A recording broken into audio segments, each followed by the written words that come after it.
A ver, en la presentación, lo que yo me he imaginado, en primer lugar, darle la bienvenida a ustedes, compañeros de humor, durante tantos años. Este, ir leyendo, pensaba ir leyendo algunas cositas y que vayamos interrumpiendo y aportando de repente en la medida en que nos surjan temas, ¿no? No es la idea leerlo entero, porque eso sí que sería demasiado, porque son como veintitantas páginas. Sino que yo he escogido algunas cositas y si quieren las vamos comentando o se toman nota y se comentan al final. En ese sentido, no sé cuál es la mejor presentación que se puede hacer, digamos, la más interesante. Así que eso, pues, bienvenidos. No sé si tampoco sé si es que de repente ir compartiendo pantalla o si es más interesante que nos veamos. Podríamos ir probando. ¿Ya? Compartir. Robbie, ¿uno puede compartir y no compartir así como relativamente fácil? Sí. ¿Sí? Ya. Perfecto. Bueno, esta presentación que se llama El humor y el estilo de vida es del Parque Los Manantiales, tiene un encuadre, un interés, alguna definición de términos, el humor en las religiones, en el budismo, en el judaísmo, cristianismo y el islamismo, en el siloísmo, donde se destacan algunos escritos del maestro acerca del sentido del humor, algunas notas acerca del sentido del humor del maestro, de terceros, digamos, el humor, una reflexión sobre el humor como herramienta catártica y transferencial, una reflexión sobre resistencias en el medio y en uno en relación al humor, después reflexiones personales, hay una pequeña nota sobre el humor y el oficio lúdico, resumen y síntesis. Eso. Así que bien. Encuadre. Revisando los apuntes de escuela en las reuniones semanales de nuestro grupo de estudio, me llamaron la atención algunas referencias al ludismo. En los días siguientes experimenté una mirada más liviana, menos identificada, que coincidía también con un cambio en la posición del observador en el espacio de representación. Este claramente se ubicaba más atrás. Este emplazamiento, acompañado de registros de mayor disponibilidad de energía, me impulsaron a ver si era posible profundizar más en este tema. Así partió la cosa. Términos. Los antiguos griegos creían que el cuerpo humano contenía 4 líquidos básicos, llamados humores, los cuales relacionaban con los 4 elementos, aire, fuego, tierra y agua. Estos líquidos eran la sangre, correspondiente al aire, bilis amarilla, correspondiente al fuego, bilis negra a la tierra y flema al agua. Su balance era considerado esencial para la buena salud. Cuando alguien estaba en buen balance, lo consideraban de buen humor. Para los fines de este trabajo, no parece necesario definir el humor, el buen ánimo, la alegría y la risa, asumiendo que todos estos términos son de conocimiento común y que se nutren entre ellos.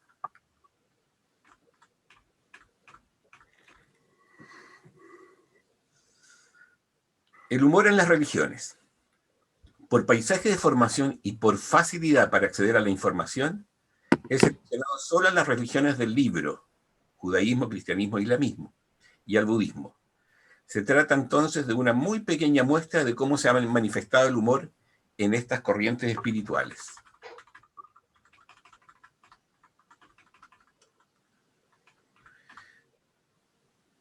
El humor en el budismo.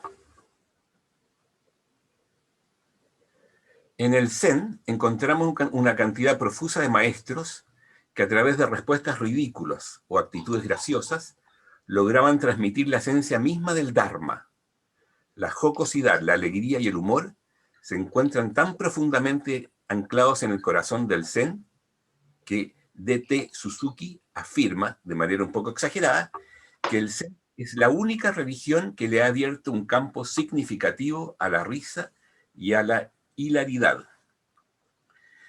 La discusión acerca de si el Buda reía o no encuentra una respuesta afirmativa y extrema en el Zen. No solo reía, sino que reía a carcajadas. La sonrisa del Buda.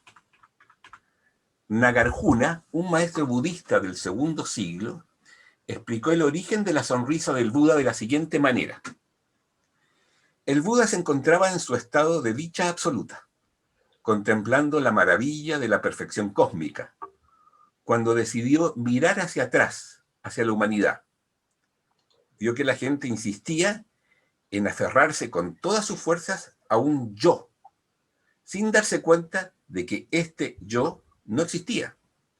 Buscaban la felicidad desesperadamente, pero su búsqueda consistía en actividades que parecían diseñadas a propósito para proporcionarles más sufrimiento.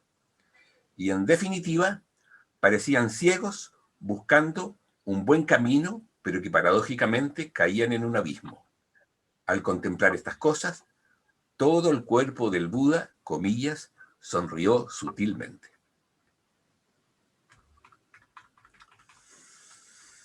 Acá hay algunas anécdotas, elegí una o dos. Preguntan a un monje zen: maestro, usted que es sabio, dígame, ¿qué hay después de la muerte? No lo sé, responde el sabio. Anda, yo creí que usted era un sabio. Sabio puede que sí, pero muerto no.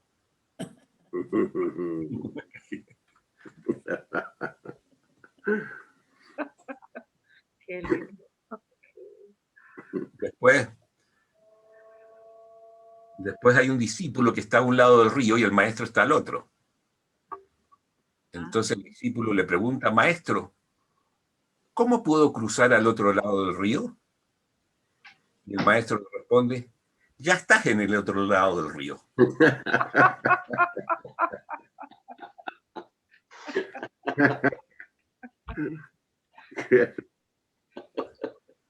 Así que parece que en el budismo se da bastante esto del humor. El humor en el judaísmo. Los deliciosos relatos y anécdotas contenidas en este libro, que es un libro que está ahí mencionado, más abajo en la nota, constituyen un tesoro sin igual. Son las historias que reflejan las enseñanzas, angustias, vicisitudes y hazañas de los maestros del hasidismo, un movimiento religioso dentro del judaísmo que a partir del siglo XVIII proporcionó un nuevo enfoque y atractivo a la relación del hombre con lo divino y logró, a pesar de la oposición de sectores más ortodoxos, entregados a una interpretación suprarracional y archilegalista de los textos sagrados judíos, que miles y miles de correligionarios de Europa se plegaron al movimiento, desde que el legendario Baal Shem Tov, 1698-1760, lo fundara oficialmente, hasta el advenimiento del nazismo, el hasidismo no hizo sino cundir, y su decadencia eventual coincidió no solo con la oleada de mundanidad anestesiada que advino con la era industrial primero y con la tecnológica después. En las cámaras de gas de los nazis desaparecieron millones de judíos hasidistas. El movimiento, no obstante, pervive prácticamente donde quiera que existe una comunidad judía. El espíritu democrático y populista del hasidismo es evidente en el hecho de que tomó su nombre de los hasidim, los muchos, y no de los sadikim, los pocos. Y aquí un par de cuentos. Una torre de alegría. En la ciudad de Lublin había un gran pecador que, a pesar de su bien fundada fama, era siempre bien recibido por el Baal Shem Tov. Cada vez que el pecador se lo proponía, el Baal lo recibía en privado, como si fuera un hombre digno y de merecimiento. A muchos de los Hasidim del Baal Shem Tov, el hombre les despertaba enorme desconfianza, y en cierta ocasión, uno dijo dirigiéndose a los otros: ¿a qué se debe que el Baal Shem Tov, que de un golpe de vista lee la vida entera de cualquiera como si estuviera escrita en su propia frente, no tome en cuenta los pecados de este individuo? ¿Cómo es posible que lo frecuente se muestre amable con él y le regale una conversación? Decidieron que lo mejor sería preguntárselo al propio Baal. Se armaron de coraje y lo hicieron. El Baal Shem Tov respondió: por cierto que conozco su comportamiento, tan bien como ustedes lo conocen, pero igualmente cierto es que estimo la alegría y aborrezco la tristeza. Este hombre es un gran pecador, pero muy distinto a esos otros que apenas pecan, lo lamentan un instante y un rato después vuelven a pecar, y así sin parar. A este hombre no le he descubierto pena alguna. Vive como en una torre de alegría. No justifico sus pecados, pero su alegría resplandeciente conquista mi corazón. Qué bueno. Está buena, ¿eh? Está bueno. Muy bueno. Un argumento inteligente, otro cuento. En cierta ocasión el rabí de Apta se dirigió a Dios de esta manera, comillas: debo admitir, Señor del universo, que tengo conciencia de carecer de la menor virtud y de no contar con el más minúsculo de los méritos como para que suene, de los méritos como para ingresar al paraíso después de mi muerte. Pero si tú decides no solo negarme el paraíso, sino también arrojarme al infierno en medio de los malvados, ten en cuenta que, como te consta, creo, no tengo pasta para entenderme con ellos.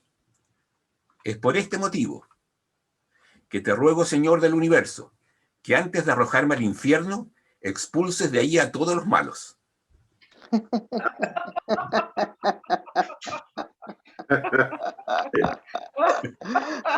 Está bueno. Comunicación directa. Claro.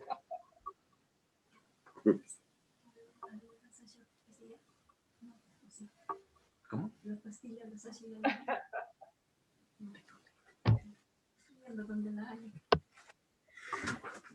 Otro cuento. El día que Dios la sacó barata. Pasado el día del perdón, un sastre contaba al Baal Shem Tov la discusión que había tenido con Dios. Narró el sastre: le dije a Dios, comillas, tú me exijas que me arrepienta de mis pecados, aunque no he cometido más que pequeñas transgresiones. Quizás me he quedado con algunos restos de tela, o he comido sin lavarme las manos en algún lugar impuro donde estaba trabajando. Pero tú, mi Señor, has cometido crueles acciones. Muchas madres han llorado la pérdida de sus hijos. Muchos niños debieran llorar la pérdida de sus madres. Hagamos una paz justa. Si tú me perdonas, yo te perdono. El Baal Shem Tov dijo al sastre, ¿cómo dejaste que Dios la sacara tan barata? Bien podrías haberlo obligado a perdonar a todo el pueblo de Israel.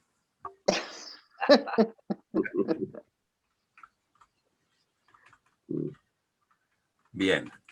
A ver, más abajito. El humor en el cristianismo. En general, las jerarquías de las iglesias cristianas han contribuido a ubicar a la risa y el humor en el terreno de la blasfemia. Por otra parte, los escritores bíblicos no eran especialmente cómicos, por lo que para rescatar el humor se debe recurrir a la vida de alguno de los santos del cristianismo. Francisco de Asís, por ejemplo, del 1100, no se conformaba con la alegría, reclamaba la perfecta alegría. Bernardino de Siena, 1300, siempre bromeando y riendo, gustaba repetir: la alegría conquistará el mundo. Santo Tomás Moro, en el 1400, figura destacada del humanismo, que no admitía a nadie a comer con él si no sabía contar chistes. Su sentido del humor lo llevó incluso hasta el cadalso. Con su mejor vestido y de buen humor, como siempre, dijo, al salir al corredor: Frío. Favor mi abrigo porque doy mi vida, pero un resfriado no me quiero pillar. Al llegar al sitio donde lo iban a matar, rezó despacio el Salmo 51. Misericordia, Señor, por tu bondad. Agotado por los 3 duros meses de prisión, le dijo al verdugo, le ruego, señor teniente, que me ayude a subir al patíbulo. Para bajar, deje que ruede yo solo. Es muy conocida su oración rogando sentido del humor. Señor, dame una buena digestión y naturalmente algo para digerir. Dame la salud del cuerpo y el buen humor necesario para mantenerla. Dame una alma sana que tenga siempre ante los ojos lo que es bueno y puro. De manera que frente al pecado no me escandalice, sino que sepa encontrar la forma de ponerle remedio. Dame un corazón que no conozca el aburrimiento, las quejas, los suspiros y los lamentos. No permitas que me tome demasiado en serio, ni que nada invada mi propio ego. Dame el sentido del humor. Dame el don de saber reírme, a fin de que sepa traer un poco de alegría a la vida, haciendo partícipe a los otros. Amén. Don Bosco, 1800. Su frase era, la santidad consiste en estar siempre alegres. San Luis Oriones, fines de 1800. Se le llama apóstol de la alegría. De él se conocen muchas cosas. Incondicional de los pobres, tenaces recorridos misioneros de amor y esperanza, intrépida pasión por el bien, pero es bien sabido su buen humor y alegría. A Dios se le ama en santo júbilo y no en tristeza. Esos son algunos rescates del humor en el cristianismo. El humor en el islamismo. Bien. Veamos. Toda búsqueda espiritual necesita ser cuestionada de vez en cuando. La verdadera sabiduría no puede concebirse sin humor y sin risa. Dejémonos llevar por los chispazos humorísticos de los monjes zen o por las bromas y excentricidades de los maestros sufíes, cuando observan que sus discípulos les escuchan con demasiada seriedad. El Mullah Nasreddin es el héroe más célebre de los cuentos turcos. Sus chistes y locuras provocan invariablemente la risa, puesto que ponen en cuestión lo absurdo de la vida.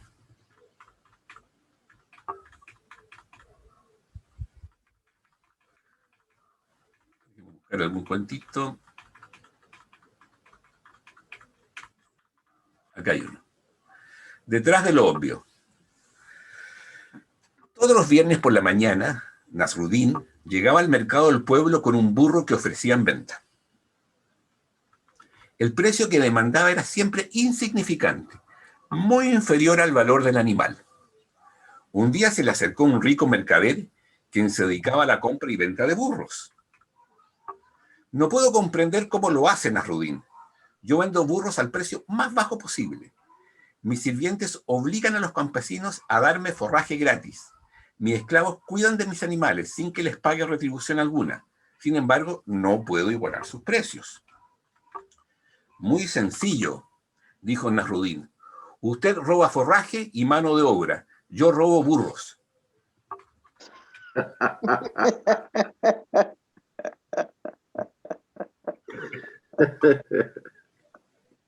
Sendas diferentes. Otro cuento. Tú eres un gran místico, le dijo uno de sus pupilos a Nasruddin. Y sin duda sabrás por qué los hombres siguen sendas diferentes a lo largo de su vida, en vez de seguir todos una única senda. Sencillo, contestó el maestro. Si todo el mundo siguiera la misma senda, todos acabaríamos en el mismo lugar. El mundo perdería el equilibrio, se inclinaría y todos nos caeríamos al océano. La de menor valor. Todos los días Nasruddin iba a pedir limosna a la feria y la gente lo tomaba por tonto, porque cuando le mostraban 2 monedas, una valiendo 10 veces más que la otra, Nasruddin siempre escogía la de menor valor. La historia se difundió entre la gente y hombres y mujeres se agolpaban en torno a Nasruddin para burlarse, cuando ante las 2 monedas que le ofrecían, siempre elegía la de menor valor. Un señor compasivo ante el escarnio a que día a día era sometido Nasrudín, lo aleccionó. Siempre que te ofrezcan dos monedas, escoge la de mayor valor. Así tendrás más dinero y no serás considerado un idiota por los demás. Responde, la razón parece estar de su lado, respondió Nasrudín. Pero si yo elijo la moneda mayor, la gente va a dejar de ofrecerme dinero para probar que soy más idiota que ellos. Usted no se imagina la cantidad de dinero que ya gané usando este truco. No hay nada malo en hacerse pasar por tonto si en realidad se está siendo inteligente. Muy bueno. Bien, el humor en el siloísmo. Resulta muy notorio el buen humor del maestro y de los siloístas desde los inicios. También aparecen las distintas expresiones de la escuela en el mundo, comillas. Si no puedes hacer nada, sigue tu camino alegremente. Paz, fuerza y alegría. Acá hay alegría, amor al cuerpo, a la naturaleza, a la humanidad y al espíritu. En fin, las citas son muy frecuentes.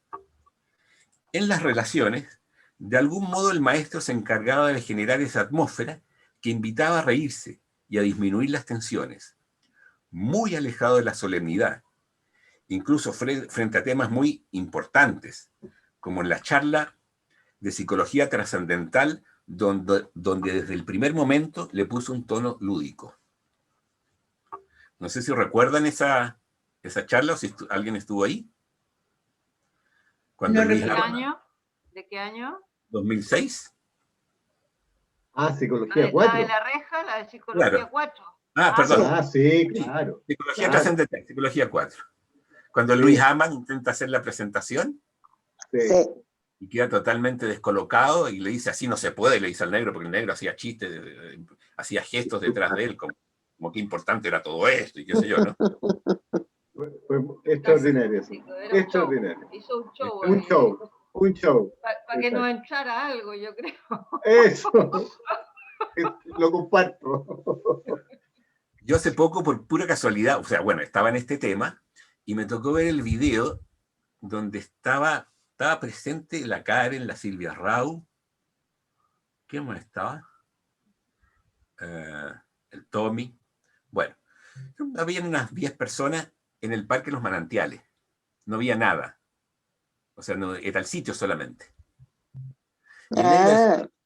Y el negro decía, bueno, y aquí vamos a poner el monolito, pero lo hacía de tal manera que todo el mundo, incluso uno que está viéndolo varios años después, era un cagadero de risa, ¿no? Invitaba como a reírse. No sé si te acuerdas, Karen, de ese momento, pero... Sí. Pero es un video precioso, que se lo recomiendo. Bueno, mándemelo, yo no tengo. Ya. La Susana lo subió, nos puede enviar el link. La Susana nos puede enviar el link de... Sí, está todo eso en la nube. Entonces, bueno, acá hay algunos comentarios. Después dice, escritos del maestro sobre el humor. Primera carta a mis amigos, siglo 1991. Comillas. En general se trata de gente poco estudiosa y de técnicos a su servicio que disponen de recursos parcelados y patéticamente insuficientes. Así que pediré no tomar muy en serio algunos párrafos en los que en realidad nos divertimos poniendo en sus bocas palabras que no dicen, aunque sus intenciones vayan en esa dirección. Creo que hay que considerar estas cosas fuera de toda solemnidad, entre paréntesis, afín a la época que muere, y en cambio plantearlas con el buen humor y el espíritu de broma que campea en las cartas intercambiadas por las gentes verdaderamente amigas. Otra cita, capítulo 9, Contradicción y unidad, el paisaje interno. Así como he visto a lo solemne cubrir grotescamente lo ridículo, así como he visto a la vacua seriedad enlutar lo grácil del talento, he reconocido en muchos amores la autoafirmación vindicativa. Imagen, ¿perdón? ¿Qué imagen tienes de los sabios? ¿Verdad que los concibes como seres solemnes, de ademanes pausados, como quienes han sufrido enormemente, y en función de ese mérito te invitan desde las alturas con suaves frases en las que se repite la palabra amor?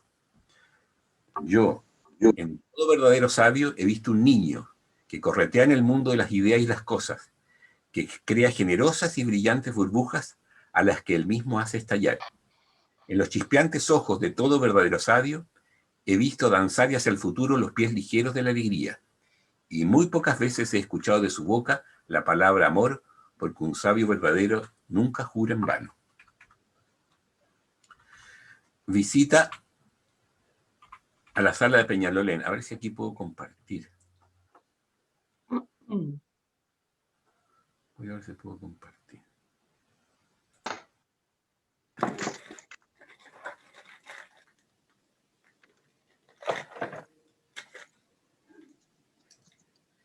Ay. Estilo 11 de junio del 2005. Yo creo con el humor y la risa se desacraliza, se quita lo solemne y eso sí que achata el espíritu. Lo solemne, la solemnidad.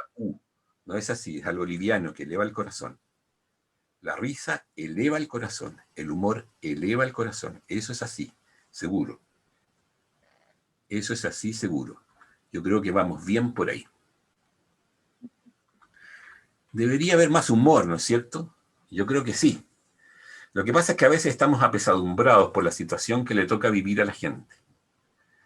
Hay también tanta desgracia, tanto problema, tanta. Y eso frena un poco. Pero sin duda que el humor también vivifica a la gente. Yo creo que sí. Deberíamos fortalecer el sentido del humor. Si bien es cierto que hay tanta desgracia y tanto problema, al ponerle humor a la cosa, pensamos las cosas de otro modo. Así que además, tú tienes una respuesta a esto. ¿Qué dice? Él está conversando con alguien que le hace una pregunta, ¿no? Entonces me voy a saltar un poquitito para no extenderlo mucho. Y la persona que está ahí le dice, podríamos hacer un libro de chistes, ¿no? Sí lo dice, ¿y por qué no? Pero hay que tener talento para eso. Sí, falta humor. Falta humor. Y a veces nos dejamos caer por la situación en que se vive. Pero en realidad es un modo también de subir por el humor. Porque el humor no quiere decir que uno sea indiferente a los problemas, a las desgracias, a las dificultades. No quiere decir que uno sea indiferente a eso. Es que pone otro estado de ánimo. Enfoca las cosas de otro modo. Vale la pena reflexionar sobre ese punto. Es otro modo de enfocar la vida, y no por eso uno es insensible a los dolores ajenos. Estos se ríen todo el día, son insensibles con los problemas que hay. No, no es así. Así que eso hay que reconsiderarlo, porque nos está enseñando él con su pregunta. ¿Ves? Otra pregunta. Se puede incluir como una nueva receta, Silo, una nueva receta. Entonces, aspira profundamente y ríete. Aprender a reír. Claro, es así, es una gran cosa lo que preguntas, aprender a reír. Sí, eso se aprende. Además de que es una cosa espontánea, además se aprende esa disposición. Ponerse en disposición de aprender a reír es un gran tema este. Pregunta. ¿Y tal vez eso estará vinculado también con la fe? Yo creo, dice Silo, con el humor y con la risa se desacraliza, se quita lo solemne. Y eso sí que achalata el espíritu, lo solemne, la solemnidad. No es así, es algo liviano que eleva el corazón. La risa eleva el corazón. El humor eleva el corazón. Eso es así seguro. Eso es así seguro. Yo creo que vamos bien por ahí. Pero bueno, se aprende a reír también. Una parte es espontánea, pero la actitud de uno de buscar el humor y eso. Me parece que eso es algo que se puede aprender. Es un enfoque de vida. Es un modo de ponerse frente a las cosas. Y cuando alguien nos diga, ustedes se ríen mucho con todos los problemas que hay, no es así. Él debería escuchar otra campana. Porque por estar llorando todo el día por los problemas que hay, no por eso vas a solucionar las cosas. No por eso vas a solucionar las cosas. Este ha sido un tema interesante. Tiene que ver un poco con el entusiasmo, negro. Silo. Tiene que ver con el entusiasmo. Con el entusiasmo. ¿Por qué para tener humor también hay que tener entusiasmo, no? Silo. Y para tener entusiasmo hay que tener una dirección en la vida. Lo que te entusiasma te lanza en una dirección. Algo que te supera en esta situación que estás viviendo, lanza en una dirección. Algo que te supera en esta situación que estás viviendo, te lanza hacia arriba. Creo que sí, te lanza hacia arriba. Tremendo comentario, ¿no? Sobre... Bien. Bueno. Comentario de agosto 2002 en Madrid sobre el mensaje. Comillas. Se destaca la actitud de humor omnipresente, de máxima comunicación, de alentar en todo momento, de no forzar nada, de no estar en lo personal, prácticamente para nada, sino en la situación en general. Es muy importante, una actitud contagiosa. Por otra parte, inteligente, vivaz, con gracia, en tema a tope. Mm. Qué lindo, qué lindo. Maravilloso. La No lo gente de conocía. escuela. Silo y la liberación. Muchos se preguntan, esto es muy antiguo, ¿cómo son en sus actividades cotidianas los hombres y mujeres de la escuela? Un poco más adelante, para un buen observador, ese individuo tiene un estilo distinto de los demás y un comportamiento sin agresividad. Lo más notorio es su sentido del humor. Esas son algunas notas, porque hay seguramente hay cientos de cientos, ¿no? Después, aquí hay algunas notas. Este está hermoso. Aquí siguen algunas notas acerca del sentido del humor del maestro, opiniones de gente que lo ha conocido. Extracto del homenaje a Silo Salvatore Puleda, enero de 1999. Ah, qué lindo. Su sentido del humor resaltaba en sus charlas mientras que su risa inundaba el aire contagiando su alegría. Su sensibilidad para captar las intenciones de debajo de las apariencias le permitían abordar temas complejos desde una mirada desinhibida de prejuicios. Debo decir que uno de los aspectos que más aprecio del carácter de Silo es su sentido del humor, su capacidad de captar el lado cómico o grotesco de las situaciones y de las personas.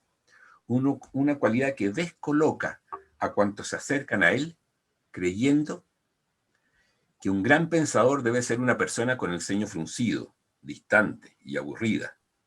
Silo es capaz de juguetear y de reírse como un niño, de maravillarse continuamente de la gran comedia humana.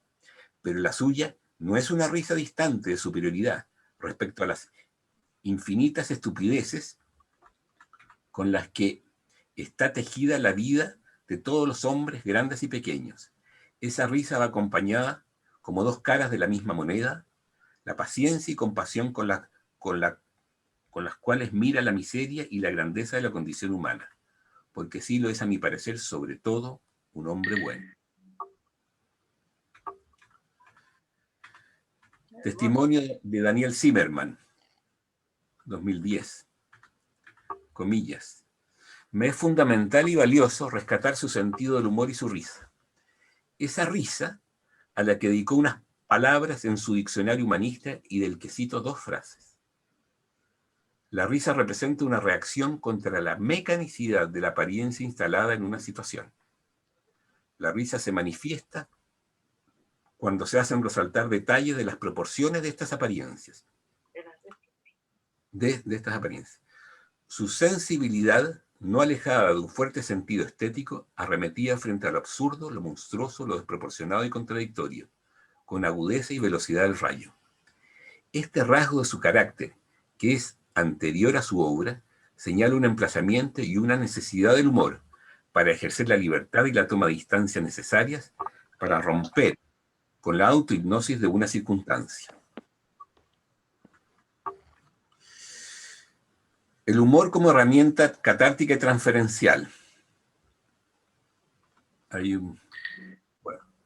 Por otra parte, como indican los trabajos de operativa, cuando existe mucha tensión, la catarsis se recomienda como trabajo previo a las transferencias y a la autotransferencia.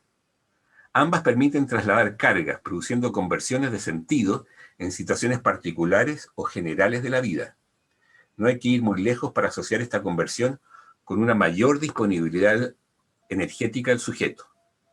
Se pueden producir transferencias o autotransferencias empíricas donde el humor y el buen ánimo son un carácter importante. Los actos de unidad son transferenciales, es decir, integradores de contenidos, y los actos contradictorios son desintegradores. Resistencias del medio, y en uno, frente al humor y a la actitud lúdica. Voy leyendo, yo creo que solo los títulos. Lo importante, lo solemne, debe ser tratado con seriedad. Eso está en el paisaje de formación, no solamente de nosotros, sino que yo creo que muchos de miles de años, ¿no? No, pero Juan, pero eso es cierto. Es cierto. Si no, imagínate. El humor y la risa son indicadores de falta de sensibilidad.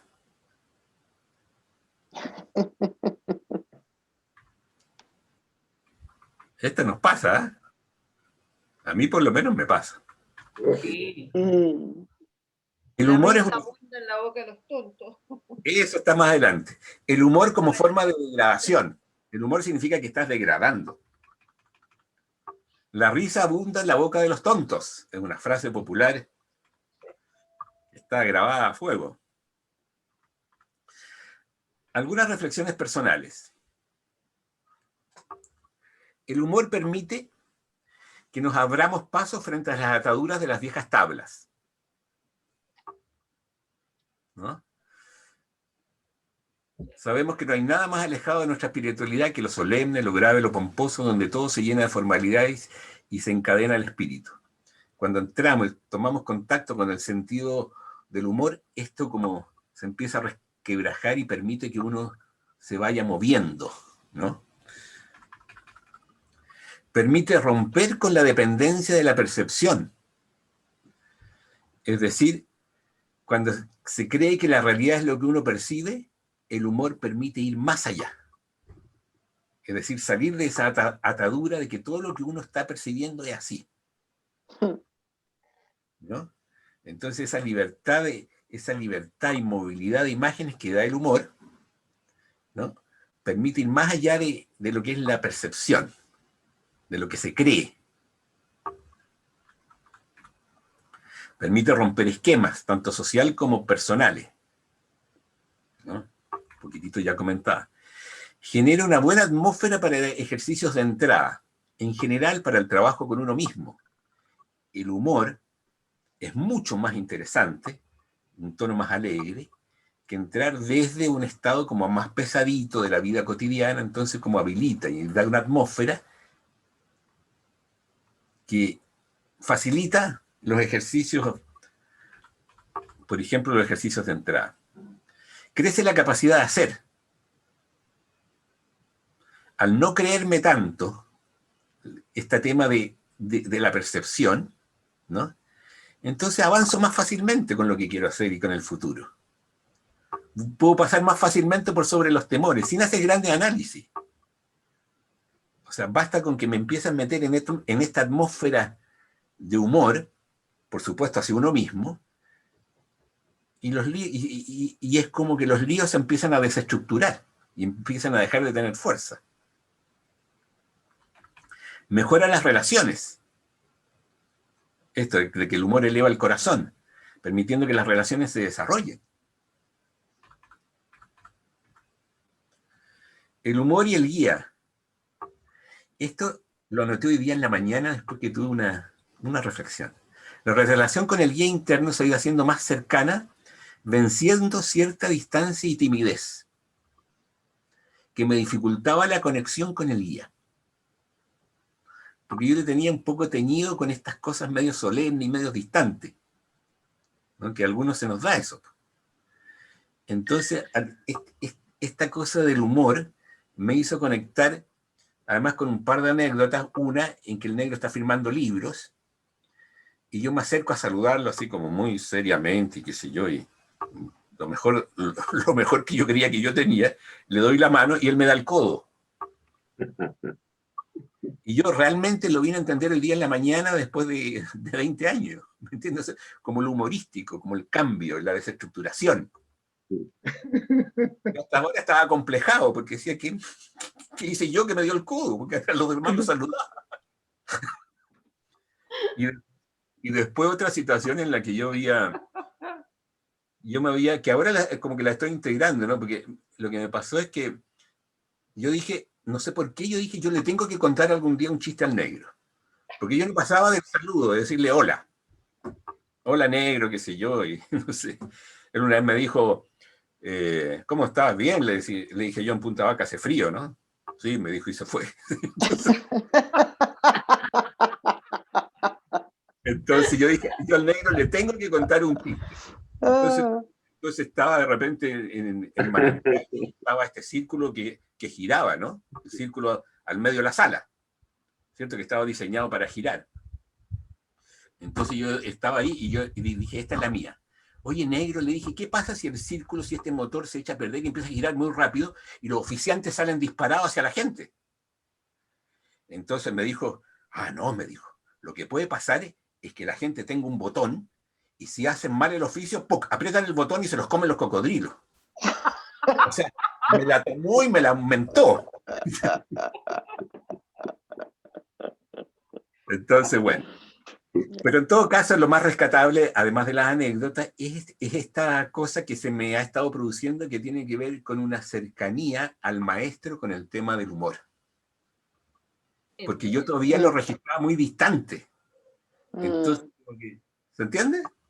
Me ha ido pasando a raíz de este escrito.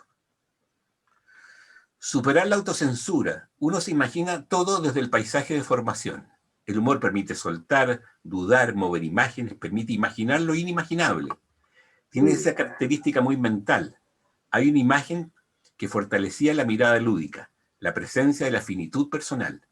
Esto me llevaba a jugar, a despegarme de las dificultades cotidianas y a atender a lo importante. Me sorprendió la pérdida de tiempo que producía la autocensura. Es como si hubiese dividido pocos momentos interesantes y que ahora cambiaba. Habían unos pocos momentos no interesantes y muchos momentos de acciones y de aprendizaje. Me pareció claro que se estaba produciendo una transferencia importante. Surge la sospecha de que en algún momento también voy a empezar a reírme de la muerte. Ojalá. Es una imagen fija muy fuerte. sí. El humor frente a la opresión es una herramienta potente de la no violencia activa. En fin, son miles. La deshipnosis, manteniendo una cierta distancia de los estímulos. Esta cosa tiene que ver con no creerse, de que estar un poquitito más atrás, ¿no? Cambio de mirada.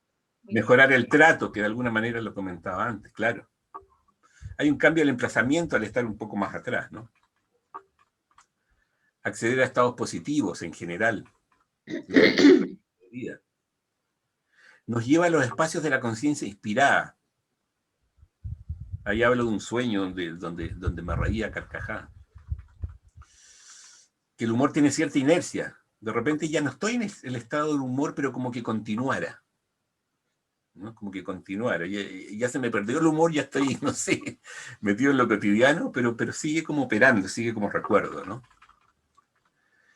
En las producciones, surgió entonces el interés por el ámbito de escuela en relación a esta mirada. Entonces, si consideramos la importancia de las producciones, ¿por qué no jugamos a las producciones? Podríamos reunirnos con los que quieran a presentar títulos sin ningún tipo de censura, opinar, aportar, profundizar, intercambiar sobre las dificultades, etc. Una vez o las que queramos. No sé si por mi parte tengo algo más importante que hacer. Sí, una volada. Es contagioso, porque cuando uno registra esa atmósfera de humor, dan ganas de sumarse. Dan ganas de sumarse. Tal vez tengamos una necesidad muy, muy grande de entrar en esos espacios. ¿No? O sea, no es una cosa que diga, acá hay humor, entonces me voy. No, puede ser si uno está muy, muy jodido, pero en general uno dice, qué simpático, y uno se suma, ¿no? La reconciliación. Yo tuve acá una experiencia donde hace algunos días empecé a recorrer mentalmente a los amigos que me habían acompañado más fuertemente en el humor. Algunos porque eran muy, muy chistosos, otros porque se reían mucho las cosas que yo decía, pero eran como compañeros. Y con algunos de ellos estaba experimentando había experimentado mucha distancia con alguien que ya partió, y con otro estaba experimentando una gran distancia y estaba presente, está vivo. Así que me surgió acercarme y reírme con ellos, ¿no? Entonces los llamo como mis compañeros de navegación en el humor, no sé, algo así, ¿ya? Entonces una suerte de reconciliación. Conclusión, el humor está muchas veces poco presente o ausente en el estilo de vida, lo que va acompañado de los espacios bajos, oscuros y de falta de futuro. Por el contrario, es posible ir construyendo un estilo de vida con humor que nos va ubicando en los espacios altos de la conciencia, donde se manifiestan la alegría, la apertura de futuro y la luminosidad. El humor es mágico porque transforma todo lo que toca y es contagioso, como si hubiese ganas o una necesidad de entrar en esa atmósfera. Ah, no, eso ya lo menciono. Después hay una mención muy ligera sobre el ludismo y las disciplinas, que obviamente pertenecería a otro trabajo, y por ahí está. Yo creo que ahí estamos. Muy bien. Buenísimo. Buenísimo. Bravo. Muy bien, Juan. Buenísimo. Muy bueno, Juan. Gracias. Muy bueno. Muy bueno, Juan. Muy Muy bueno. bueno, muy necesario, muy de Eso, todo. muy gracioso todo. Necesario. Era el ángulo que faltaba. Lo que me interesa mucho es si le gustó al Joaquín.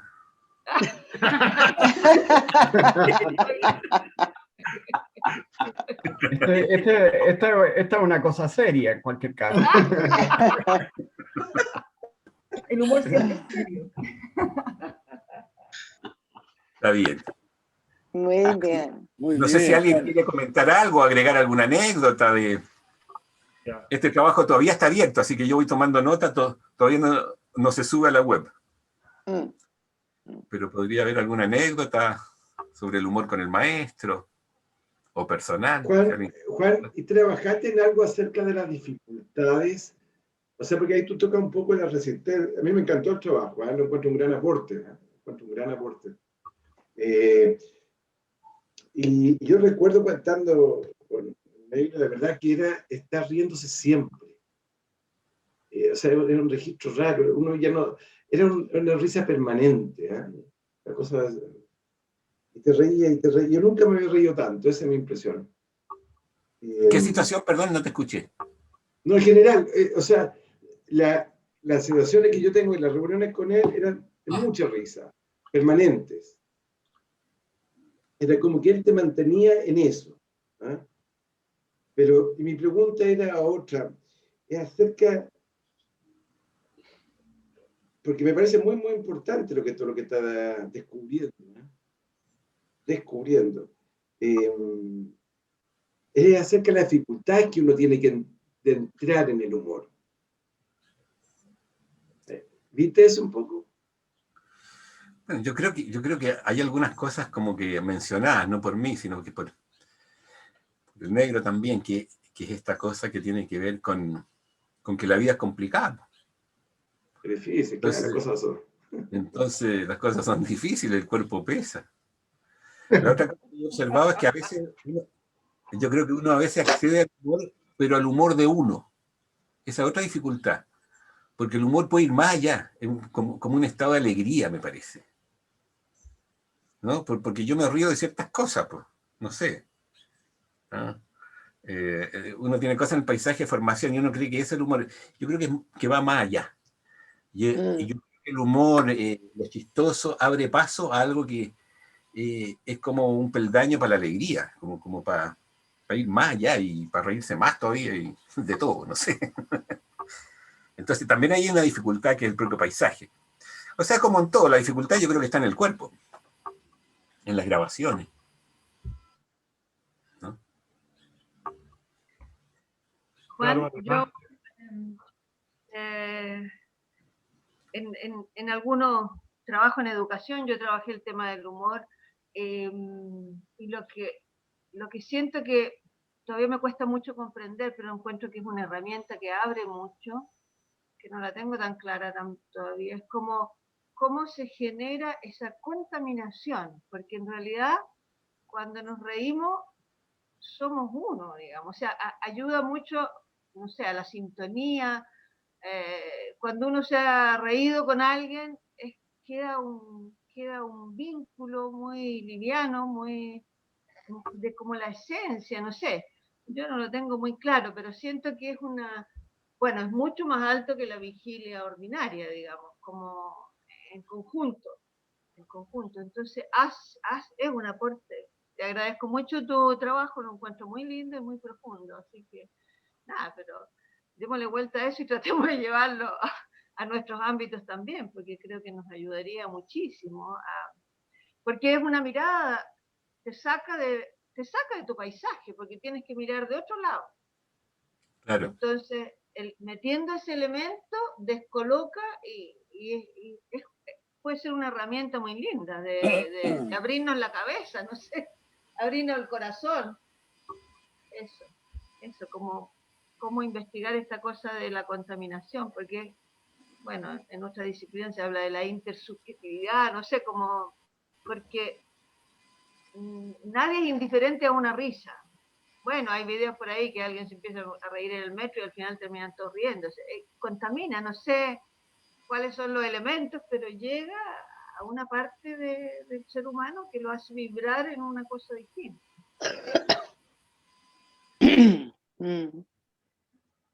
Yo lo que me ha llamado la atención escuchándote, Juan, en relación con el tema de la disciplina mental al menos, que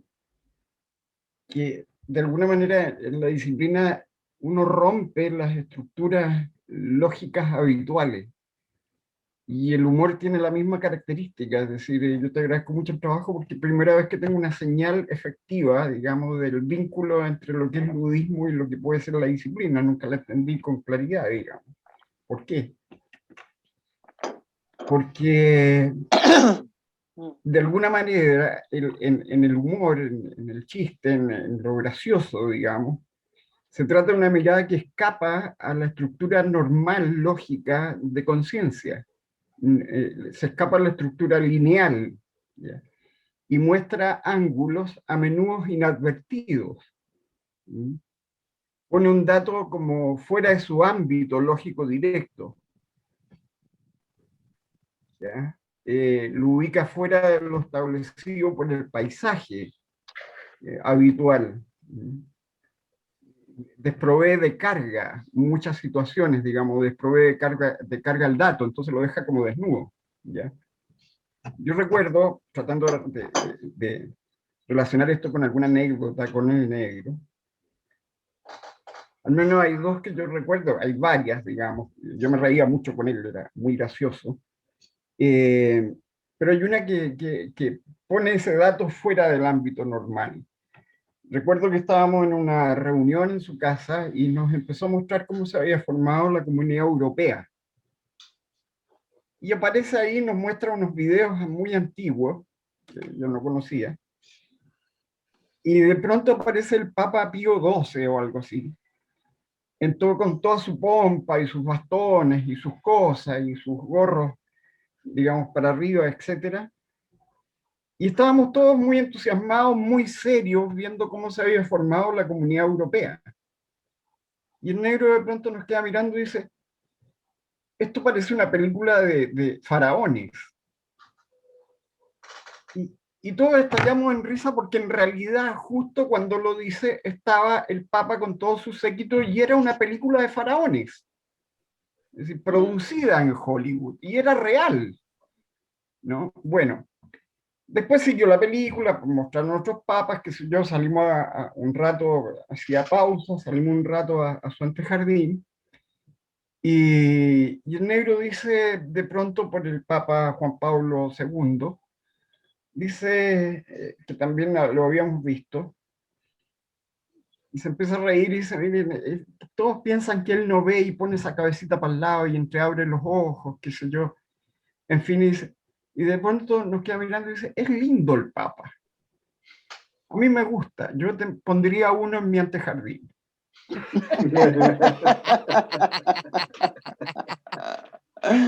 Entonces, bueno, todos nos reímos mucho, pero es como ese dato que es formal, que es serio, que es estructurado, digamos, lo saca de ese ámbito y lo pone en el antijardín.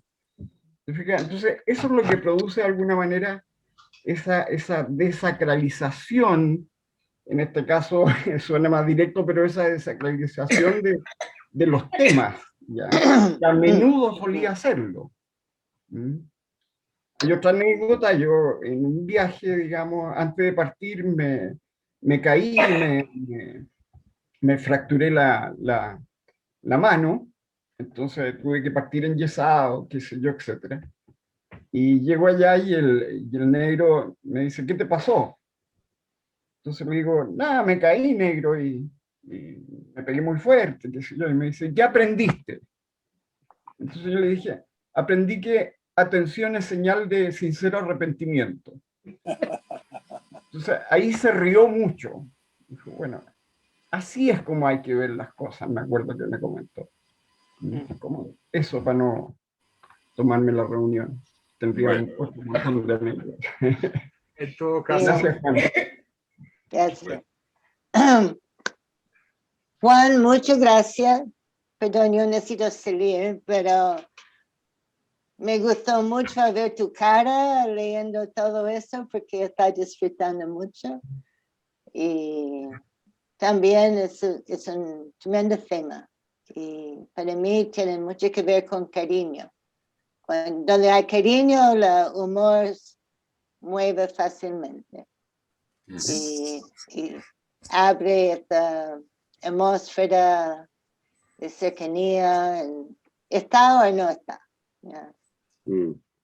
Bueno, entonces, perdón, mi cámara no funciona bien, pero el audio funciona perfecto. Muchas gracias por la invitación y a ver tanto amigos. Gracias Chao. a ti, cariño y humor para ti. Bueno. Bueno, me vino algo a la cabeza cuando dijo Rebeca de la cosa contagiosa de la risa, de la conexión que puede producir entre las personas.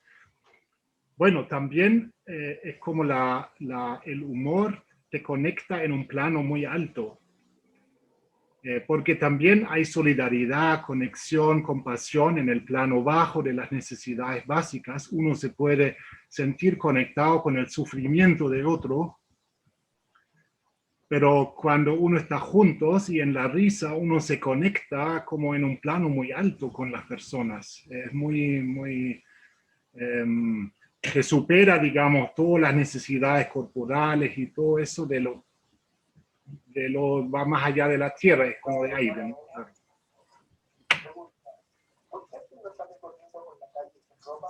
Bueno. Pero yo tengo una anécdota. Yo perdí el miedo a todo el tema de la muerte gracias a un material del tema de la muerte que escribió, o que alguien escribió, que creo que el Salvatore estaba conversando con el negro respecto del tema de la muerte.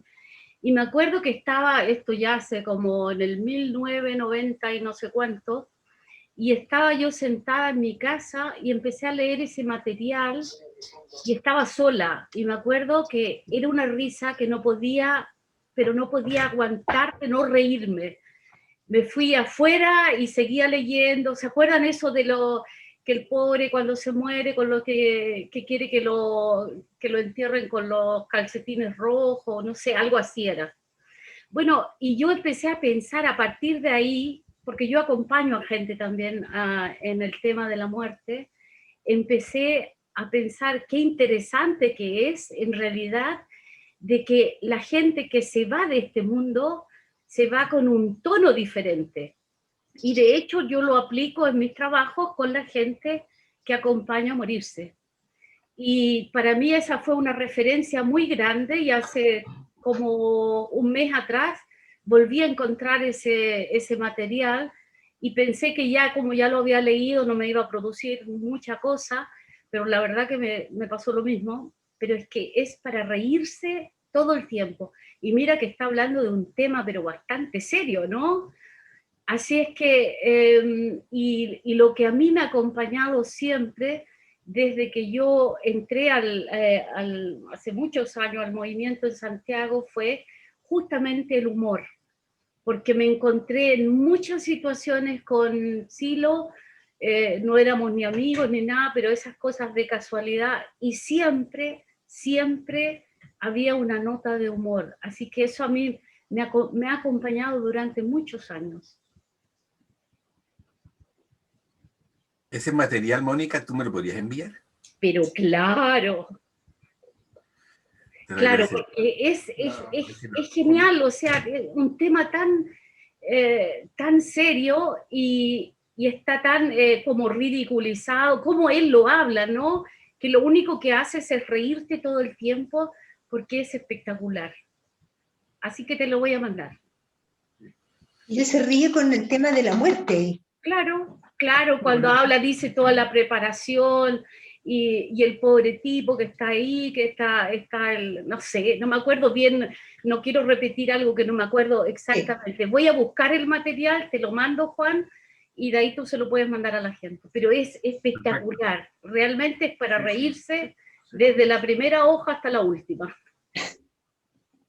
Arriéndaselo, Mónica, arriéndaselo. Ok, te cuesta cuando vaya a Chile algunos cafecitos. Eso. No, me lo debías, Mónica, porque yo a la Mónica le pedí que me enviara el humor en el chamanismo. No tengo la menor idea. No tengo ningún material, lamentablemente, pero yo trabajo mucho con el tema de la risa. Perfecto. Pero hay un material del negro, creo que es Canarias, al fin de Canarias, cuando empieza a hablar de las sensaciones frente a la muerte, que si te entierran con la cabeza para abajo, si Eso sí. va jugando con, como que Claro. uno se proyecta a los registros, ¿no? De que y ahí no vas a sentir nada, entonces para cagarte la risa, como claro. la imaginación te hace tener distintas sensaciones. Claro. Lo vivo.